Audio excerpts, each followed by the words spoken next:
If, like me, you're suffering from some sort of long-term pain, I imagine you've tried all of the usual tricks. Heat packs, ice packs, even those weird natural remedies made from things like elephant's earwax. Apparently though, all you really need is the right kind of light. Over the last couple of months or so, I've been suffering from what's known as golfer's elbow. Essentially, that is tendonitis here in my elbow joint, and it's one of these really annoying niggling pains that's not quite bad enough for a full-on medical intervention, but it's still bad enough to prevent me from doing the thing that I love, which in my case is cycling. I honestly believe that my tendonitis and the pain that it's giving me is the main reason why I haven't been riding my bike quite as much as I would have liked this year, and the reason why my fitness is basically at square one. Now, if I can be pain-free, that means I can get back on the bike and start riding more and building my fitness up. But so far, all of the things that I've tried to alleviate the tendonitis hasn't worked, which is why I'm going to give red light therapy a go.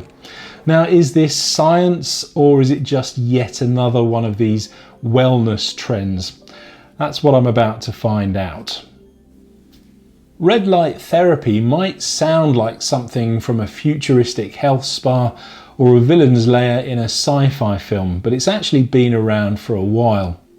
What it isn't is traditional heat therapy, so essentially sitting underneath a glorified heat lamp all day, roasting like a leg of lamb. Instead, red light therapy uses low levels of infrared light to penetrate the skin and activate the mitochondria in your cells, which is essentially their powerhouse. And this allows the cells to repair themselves and reduce things like inflammation.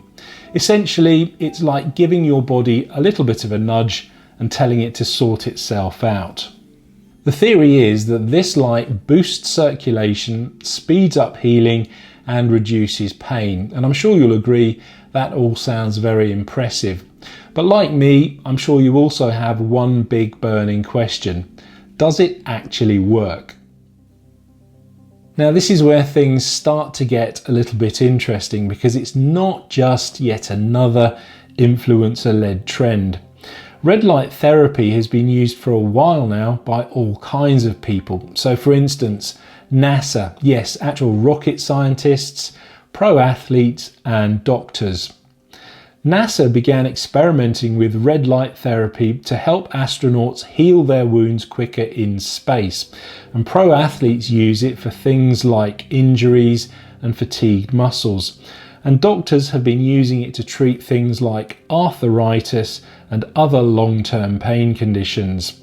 So what are the advantages? Well, it's drug-free and has virtually no side effects. Plus, the benefits have been proved clinically.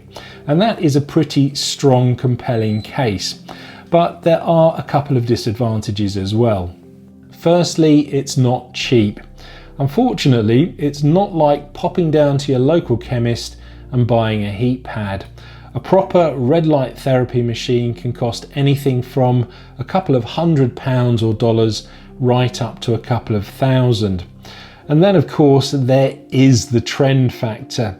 We all know health trends come and go. I mean, who remembers doing silly things like eating charcoal and putting butter in your tea? Exactly.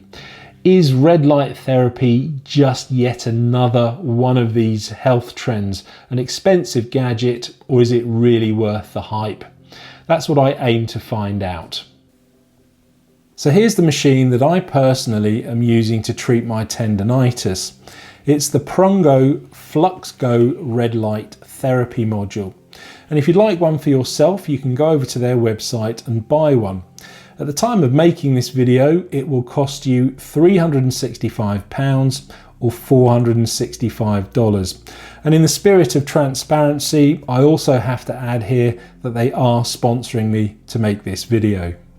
As you can see, the unit comes complete with 3 therapy modules and a series of straps, and you can use these modules pretty much anywhere on your body. So on your back, on your shoulders, on your legs, basically anywhere you need it. And you can use the little straps to use either 1, 2 or 3 modules at the same time. It's very, very quick and simple to use. Once you've arranged the modules how you need them, all you need to do is switch the unit on and then select the level of therapy that you need using the mode button. And you have 3 levels here. You have mild, mid or strong. And once you've done that, you just hit start and let the machine do its thing. My routine's actually very easy. All I do is strap 2 modules to my arm, one either side of my elbow, and then I set it to strong mode to give myself a 20-minute session once a day. And then I just sit back and relax and let the machine do its thing. I'll also be supplementing it with things like stretches and exercises because, well, yeah, you know, science.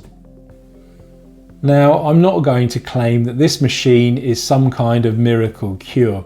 I'll be honest and say that I've only really been using it for about a week or so.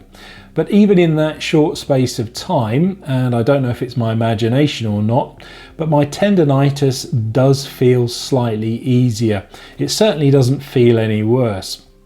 The big burning question, I suppose, is am I going to get any benefit if I use it long term? But that's going to be another video for another day. So there we go, that's the lowdown on red light therapy. If you'd like to buy one of these Prongo machines and try the red light therapy for yourself, I'll leave a link to their website in the description below.